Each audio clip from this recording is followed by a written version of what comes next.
Hello everybody and welcome to another exciting list video. Today we got a pretty good one. I'm actually honestly very excited about this video. We are going to do a video of each of our top 10 ways of damaging enemies. So like how we're going to deal with the enemies that are in front of us in a location. We all had the lists are different. It's never happened this much before, especially with 30 cards. Like, we only have a little bit of cross-contamination. So buckle up. As I always do, go to the comments right now and try to guess what everyone's number one is. That's my challenge to you, viewers at home. I bet they won't get it. They might get mine. I'm pretty consistent. Oh, yeah. Let's start with number 10. Bryn, what is your number 10? Okay, I'll see you in hell. Now, you might be saying, but Bryn, this one doesn't do damage to enemies, and technically you are correct. However, there is nothing about this card that does not feel badass when you play it. You're finishing up a scenario, and every surviving investigator's got to be at the right location with the requisite number of clues, but there's a ton of enemies in play. And you taunt them all to you, and you're like, don't worry, guys, I got this. Mm-hmm. And then your teammates look at you, and they're like, can you get into this location this turn? And you're like, yeah. And they go into the location and end their turn, and you're like, good. I'll see you in hell. You kill everybody at your location, including you. Mm-hmm, mm-hmm. But also, the scenario's over now. Yeah. You finished it. You've described a very sick, cool moment that I hope happens one day, because I don't think I think Travis has seen you kill yourself once, but I've never seen it. Yeah. And I want to. It sounds great. You can also use it to dodge mental trauma if that's a concern. Yeah. That is nice. It's a lot cooler than it is good, though. My number 10 is Sea Change Harpoon with a little bit of an asterisk because I haven't actually played with this card yet. I'm waiting for like the true Silas build when we do Innsmouth together in the next few months. But I asked, is it okay if I put this card on here never having played with it, because I know I probably will like it. And Travis confirmed that I will like it. So I like it. I believe him. I believe him, so it got the number 10 on my list. I have nothing else to say here other than the fact that I love Silas and I'm excited to play with this card. Travis, what's your number 10? This is the MK1 grenades. They are a weapon that does not take up any hand slots, and you can use it to kill many enemies. And like your teammates there too, but maybe don't do that. It's a really fun weapon to use. For experience, a little bit pricey, but I have used this exactly once, and it was an absolute blast. Oh, I get it. It's true, though. You've used it in one campaign, and it had left such a mark on you. Once again, these are all not on purpose, but they're working. Yeah. All right. Oh, I should be writing down time codes for this video. Oh, my God. Okay, give me a second, everyone on YouTube. Bryn, what's your number 9? I've got the Meat Cleaver. Ever since this one has been out, this one was spoiled, I was like, finally. A fairly reliable weapon that I can just play in Yorick. I don't have to play any of these stupid blue cards anymore. That being said, the blue cards are still mostly better. Although when this one's working good, it feels pretty good. Yeah, I mean, just a good time. Anytime I watch you play Yorick, it's kind of cool. Like, you're very good at playing Yorick, and like you just don't die, even though you are like, I'm like, whoa, he's at 2 sanity, and then I'm like, oh, but right, he has his teddy bear that he just keeps killing and then bringing back from the dead. And I got this college student. Yeah, please, you can call him my boyfriend. It's okay. We're at that point. My number 9 is Hatchet Man, because cards, like, look how visceral the art feels. You're like, oh my God. That's one thing on my list that I noticed. I could be wrong, but from the other people, I get a visceral feeling from these cards. And I'm like, I just picture me doing this like a ghoul. Like, I evade the ghoul, and then a man comes from behind and just shoots the ghoul in the back of the neck, and I'm like, dude, that's so sick. Like the mysterious stranger in Fallout. Yeah, exactly. I put some of my special points into that, and I just get like. I also just like the way Hatchet Man like rewards you. It's like, oh, you evade this dude with this card, and then you get to deal additional damage because that's what you usually do to enemies after you evade them. If like he has Retaliate, he's really big. It's great for dealing with bosses that you're going to evade anyway, and you just like have your little mysterious stranger come and shoot them. And it's also practiced, so like that's always a good thing. Travis, what's your number 9? Useful trait to have. This is a green card on my list. No, I like this card a lot. It's Ball of Whiskey that helps you on 2 brain treachery tests, which is something that's traditionally difficult for rogues, but then you get to glass them all with it. So even when it's empty, you get some use out of it. I like it. I think it's a really well designed card. It's very flavorful and also like good. Yeah. And it's one of the few green cards that I look at. I'm like, yeah. Heck yeah. I like it. Heck yeah. Bryn, what's your number 8? And apparently my number 7? 1 second, I'm going to just do some surgery, YouTube. Alright, this should be fine, but I'm just going to make sure we're good. Alright, number 8. Take it away, Bryn. Got the Spectral Razor. Firstly, just on a damage economy count, like it costs you 2 resources, 1 action, and you get to do 3 damage to a non-elite enemy. Plus, you get to engage the enemy for free to avoid stabbing your friend with your newfound knife hands. Oh yeah. This card is just good. Oh, it's just good. So sick. It one-shots so many base tier enemies. Yep.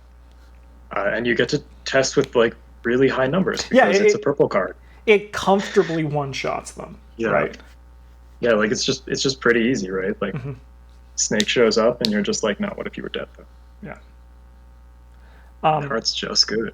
Yeah, this one was on my list that I gave to Bryn to cut so I could get to 10 because I was having a hard time. But Spectral Razor, it's there was a game I played. Oh, Falcon Punch. It just has that, or in Mass Effect, in the multiplayer Mass Effect where you could play a Krogan and you did like this super like punch thing that flew you across the map and hit a dude. That's what I think of every time. Just the charge up on the Spectral Razor and then just, oh, it's so badass, man. And it helps that the card's like really good. It does help. Yeah. The first time I played this, I was playing Safina. And so, you play a painted world. You're like, what if I painted me knife hands? And then they'll, like they look back at you and you just have knife hands. And they're like, oh, I should get out of here. And you're like, too late. You and me, bucko. Too late. Knife hands. My number 8 is Garrote Wire. I've been high on this card ever since I saw Bryn play it and Tony Morgan. I think it's like, it's such a clever solution to the Asphalov hump in this game. Which is something that we've talked about before. The Asphalov hump is when generally your weapons deal 2 damage. So now when an enemy has 3 health, there's a little bump you got to get over. And this is where Spectral Razor also gets over that bump. And Garrote Wire does it in a way where you don't spend an action. And it's just like, I think that's just pretty sweet and really cool. And I've enjoyed every time I've played with Garrote Wire. I think it's a sweet weapon. And I look forward to killing more enemies with it. Travis, what's your number 8? It's a Bloodstained Dagger. It is from the Murder at the Hotel Excelsior standalone. And the reason it's on the list is I think it actually really adds a lot to the setting of that scenario. Having the person, you read out the story bits and then they're like, your lead investigator actually has a knife. And they're like, yeah, you killed him. Oh. And it's nice for that scenario that like it adds the temptation to kill innocents because you just it's here, it's ready to go. Yep. Like you don't have to find a weapon to pay for it or anything. It's just you just got it. Heck yeah. And to be honest, it's a pretty solid weapon overall. Oh yeah. Like when you if you're actually playing the standalone as part of a campaign, and someone, preferably your fighter, walks out of it with this, like it's a good addition to their deck. Mm-hmm. Yeah. Super cheap. Yeah, definitely. All right, let's go to number 7. Bryn, what do you got? I've got Cunning Distraction. So for the second time today, you're probably like, but Bryn, this card doesn't do any damage. And you'd be right. What it does do is solve all the enemies at a location, maybe forever. Mm-hmm. Maybe forever. Yeah. You know? So if you even look at this as 10 ways of dealing with enemies, this one fits in here. It is technically a solution to the problem of enemies that are going to beat you up. Yeah. But it's also pretty fun when you're playing this in you're not a fighter, but your fighter gets swarmed by guys and he's like, oh no, how am I going to get out of this? And you're like, don't worry, I brought a turkey.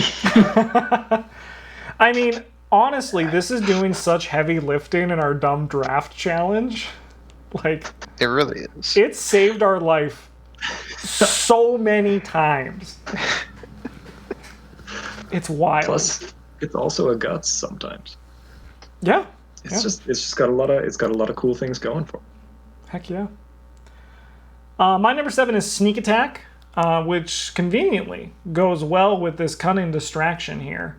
I like testless damage. I've always liked Sneak Attack from day one. It feels rewarding, especially if someone else does the work for you and you come in and claim the kill. Like, that's pretty sick. And if you look closely, what is that man holding in his hands in the image? Well, it might just be a garrote wire. So, there's a through line here, is what I'm saying. Travis, what about your number 7?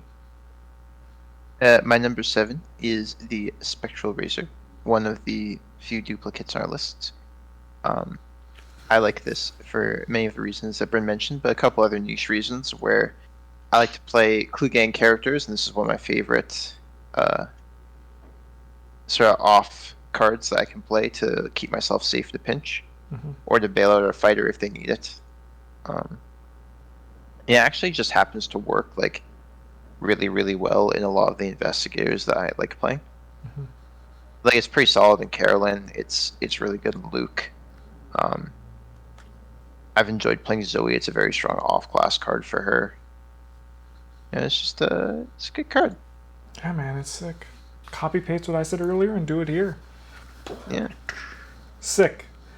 Bryn, what's your number 6? I've got the 25 automatic. This is the upgraded version, but Well, either one of them could apply here, I guess. Like when I first saw it, like this ticks all the boxes that I need it to in a green weapon, or like you get +2 fight because you're probably not Tony Morgan. Maybe you are, but if you are, the 45 automatic is probably not the gun you want. But you get the +2 fight because your punch score probably isn't that high, but then it also does its bonus damage on exhausted enemies. It's just cool. It's also fast. I totally missed that the first time that I played it. I was definitely paying an action to put this into play. Yeah, the upgraded one lets you shoot for free after you evade an enemy, which is also pretty sweet. oh my, because I was actually playing this one yesterday and I feel like that's what was missing. Yeah, like the level 0 one is fine. Yeah. But the level 2 one seems pretty cool. That seems sick. Yeah. No, I just like how I like the niche aspect of green weapons, where they're like, how do we make this cool and do extra damage, but not just like copy paste blue weapon. Yeah, definitely. My number 6, I'm lost at what number we're on. I have to keep looking over here. My number 6 is Delilah O'Rourke. I like the design on Lola Santiago and Delilah O'Rourke a lot. I think obviously you need to be in a deck, especially with Delilah, that can take advantage of the resources. But her damage output is it's just reliable, right? It also can be like pretty cute with things like garrote wire and all that. She bumps the stats that are relevant to me in the majority of the green things that I fall in for this, right? As you can tell, kind of like through the through line of all the green cards you've seen from me so far. And I love testless damage. It feels good, okay? Travis, what's your weird number 6? This is Bleak Plains, specifically the one with the story card Stars of Aldebaran on the backside, which says the spoilers if you haven't played Dim Carcosa, but like you probably have by now. Anyway, once you get all the clues off locations in Dim Carcosa, you can flip them over and read the story on the other side. And this one lets you heal 3 horror from every investigator and also deal 4 damage to a non-Haster enemy. Healing, this one is like clutch a lot of the time. Being able to heal each investigator for 3 horror and also just like explode a creature of them here or a winged one can be huge and like PSN turning point. It's very strong, and I am always happy to see it. Yeah. When I was getting his cards to make these slides, and he was like, Stars of Aldebaran, I'm like, oh, is that some mystic spell I don't know about?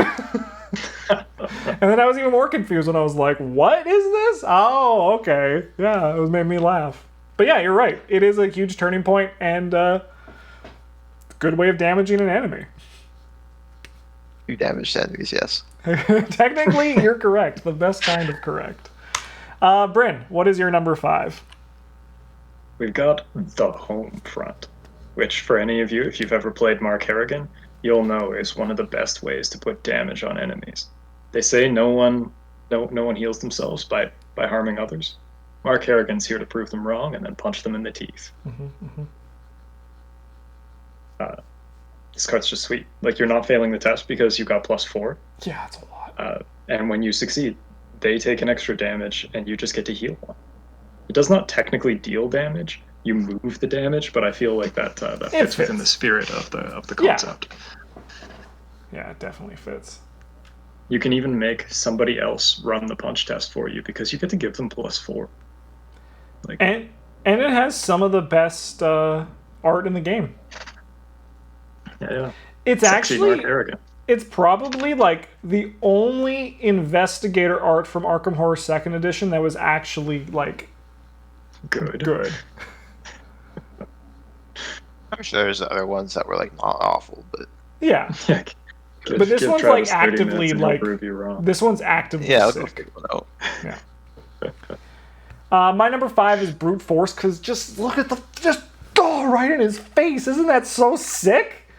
Like, it just, like, you do that to a Gug, and you're like, I am so cool. The card's also good. That helps. But once again, I'm not here for what's good. I'm here what makes me feel like I'm punching a dude in the face when I play it. Obviously, it's great in Silas. I love Silas. It doesn't always deal the +2 damage, but I mean, you're getting 3 fist on that. So like, odds are it's going to. It gets over that little Asphalov bump I was talking about earlier. I think it's sick, but overall, I'm loving that dude getting punched in the face so hard that he is falling backwards, and he's done. He's out. See you later. I don't want to talk to you anymore. I love the chair that's flying in the background of this art. Yeah. Like, what exactly is going on here? Just a big old nice old-fashioned bar fight where you're fighting with probably Finn Edwards in my head, even though we can't play this card, but that just looks most like Finn Edwards in my head. Sick. Travis, what's your number 5? This is Ancient Stone, Knowledge of the Elders. Surprises the damage, dealing 1. This rewards me for drawing cards with damage. And I like drawing cards, so it's pretty good. It's also testless damage, which is very, as always, testless damage is good. And you draw 3 cards. You just get to. There's a lot of cards that synergizes with very well. Cryptic Research, Is that the one we were talking about earlier? Yes. Yep. Yeah, I always get the cryptic ones mixed up. Fast, draw 3 cards, deal 3 damage to enemy at your location, easy. Use Mr. Rook to dig out, like, a card from your deck, but also you hit a weakness, so you technically drew 2 cards. You shock an enemy at your location. You don't have to be engaged to it, nothing. Easy. Great card. Hell yeah. Hell yeah. Sick. All right. Let's go to our number 4s, starting with you, Bryn. We got the Beretta M1918. For the most part, this gun is just so much overkill, but it's a lot of fun to play with. There's so much RNG as to whether you get the extra damage or not, and whether you can shoot the enemy a second time. It's just you never really know what's going to happen when you fire it. But with +4 punch, something's probably taking damage. It just is a blast to play with. It's not like playing with the lightning gun where you're just like, I'm gonna shoot this guy, and I'm gonna shoot this guy, and I'm gonna shoot this guy. You're like, man, I really hope this works. That's fair. That's fair. Yeah. So it's just a little more exciting than the other big guns in the game, I think. My number 4 is Coup de Grace. Just look at it. That dude's on the ground, the like werewolf creature, and he's like about to get up, and then this lady just pulls out a gun and shoots him in the head. Oh my god. Like, I think at this point now I'm at the point where like I don't think like Coup de Grace a good card, but I love it so much that it just finds a home in my level 0 decks that run this color that's like meant to be somewhat of a fighter. Anytime Travis kills someone with this in our chaos run, I'm like, I cheer. I'm like, heck yeah. Yeah, I love it. Just boom, so sick. Travis, what's your number 4? It's the home front. I like this for, again, all the previously stated reasons. Markarian is probably my favorite blue investigator to play. And I also like that this card is practice, so you can play with practice makes perfect. It's pretty good synergy there. Yeah, really just great card. Hell yeah. Great art. Great investigator. Heck yeah. Hell yeah. I'll never forget the first time that Travis played Mark Harrigan, and he was trying to convince me, I was playing some yellow character, I can't remember who, to punch a retaliate enemy that was engaged with him because it had 2 health left. And I was like, I have 2 punch, Travis. No. Like, I'm gonna hit you, and then he's gonna hit me, and this is gonna suck. And he's just like, do it, just do it. And finally, I'm like, whatever, like, I'll punch him. And he's like, yeah. See why? It's because this guy came to the home front. Do you remember if you hit him or not? I'm pretty sure he died and we didn't. Okay, that's good. That's good. That sounds right. Sure. I'm pretty sure we remember that ago. for different reasons. Yeah. Yeah. Yeah, like, I don't remember us dying, so. That would have been... That was probably like our first Carcosa campaign. Yeah, it was like real early on. Yeah. All right. Bryn, what is your number... Oh my god, we're only on number 3. What's your number 3? I got the Kopesh of the Abyss. I will start this with the disclaimer that I have never played with this card. However, I don't need to play with this card to know that it is awesome. Like, have you read the card? You get +3 and deal +1 damage. You could just do it as many times as you want. Then after you kill an enemy, you get to teleport to another one, and you're like, you're next. This card is just sweet. Yeah, it is.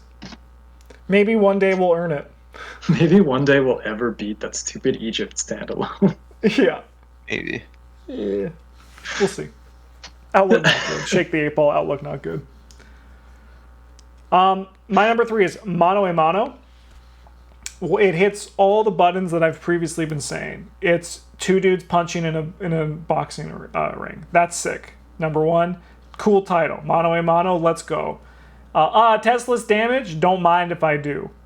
I don't like a lot of Guardians. I've been finding that out recently, especially while playing my solo streams. But mono a mono always makes me feel happy, and like seeing it in a Nathaniel Cho deck, it like really does wonders. Like once again gets over that 3 damage hump with this upgraded one. The level 2, the level 1 still just deals 2 damage.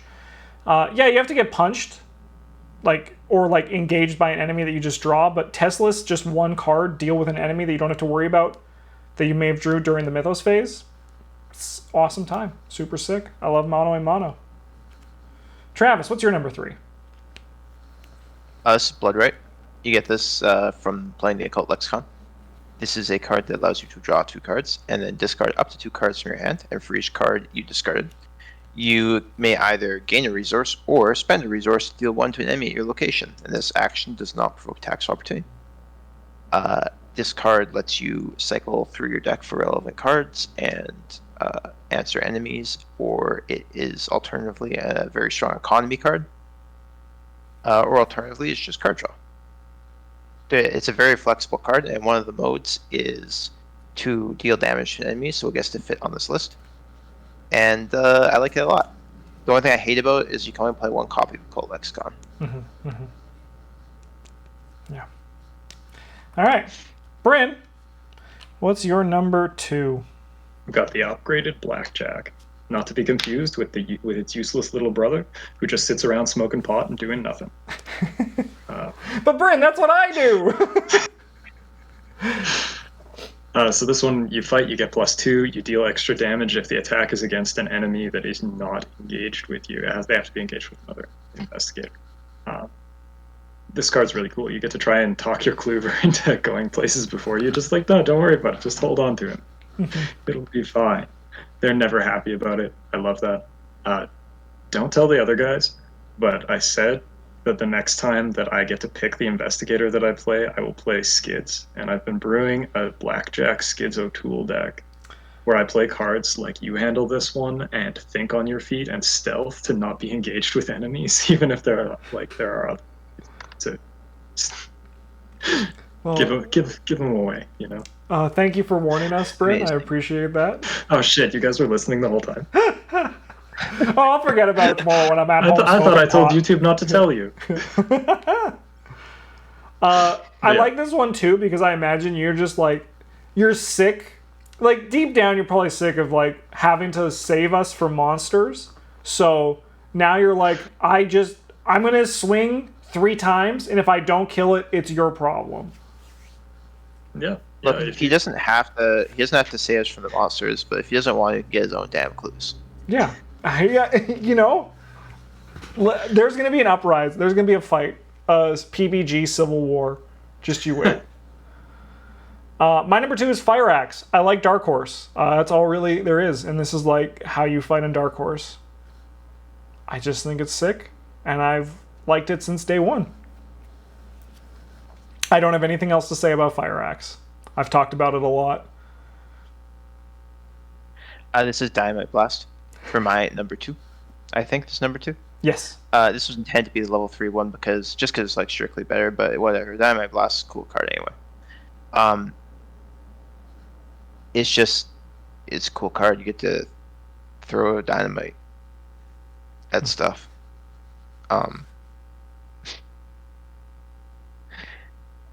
I don't know who's played this game. Like, it's in the core set. I don't think anyone who's played this game hasn't looked at Dynamite Blast and been like sick. Yeah. It also has that great story to it that I like, you know, throw it in. Or like you said, the time you threw the dynamite into the guy in the Historical Society. Yeah, that was a good yeah. The Killer Queen Carolyn run. That was a good time. Okay. Great let's go to our number 1s. Because, yeah, you're right. There's not much we can say about Dynamite Blast other than it go boom. You pay money to do damage. It go boom. All right, number 1s. I had you guys guess before. Let's see how right you are.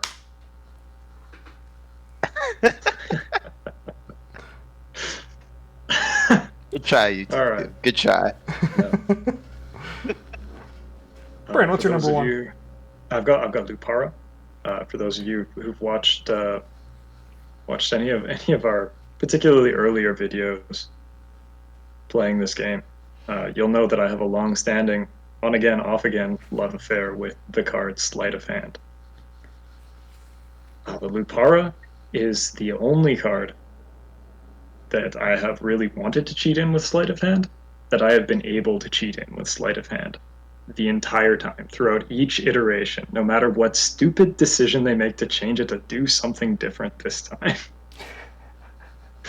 I've always been able to put the Lupara into play. Plus, it does 3 damage a shot.